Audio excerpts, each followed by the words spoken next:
পুরুষদেরকে বলতেছি 3 থেকে 4টা কাজ করেন, আমি আপনাদেরকে জান্নাত লেখা দিতে পারি। কয়টা? 3 থেকে। মা বোনদেরকেও বেশি বলবো না, হয়তো একটা বেশি বলবো। কয়টা? আর একটা বেশি নাও বলতে পারি, দেখি হাদিসে কি আছে। শুধু যদি 3 থেকে 4টা কাজ করতে পারেন, পারবেন? দিলে হাত রাইখা বলতেছেন তো?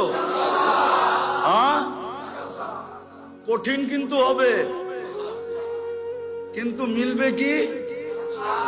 কি চান? জান্নাত চান?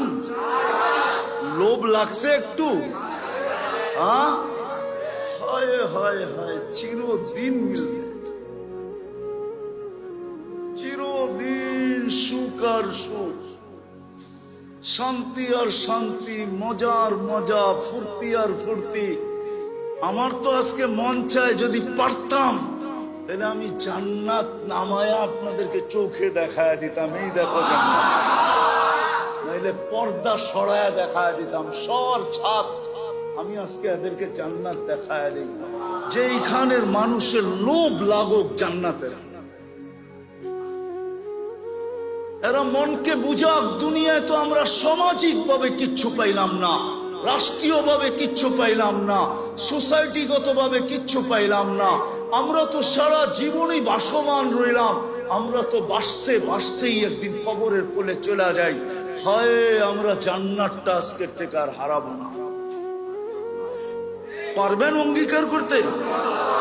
কে কে পারবেন দেখি? আমি মা বোনদেরকেও বলতেছি, আমার মা বোনদেরকেও বলতেছি। তাইলে শোনেন, ইমান তো মাতৃকোলেই দিয়া দিছেন।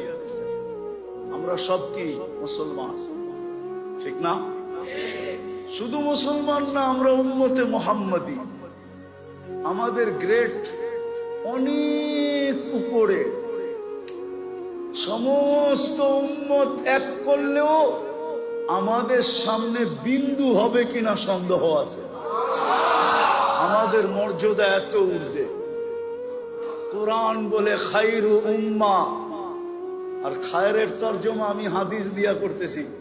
আল্লাহর রাসূল বলে ওয়ালি খায়রি লা নিহায়া, আমার খায়রের কোনো সীমা রেখা নাই। বিদায় তোমরা যে উত্তম উম্মত, তোমাদেরও কোনো সীমা রেখা নাই। ওই মুসলমান আর উম্মতে মুহাম্মদী জন্মসূত্রে বানায় দিয়েছে।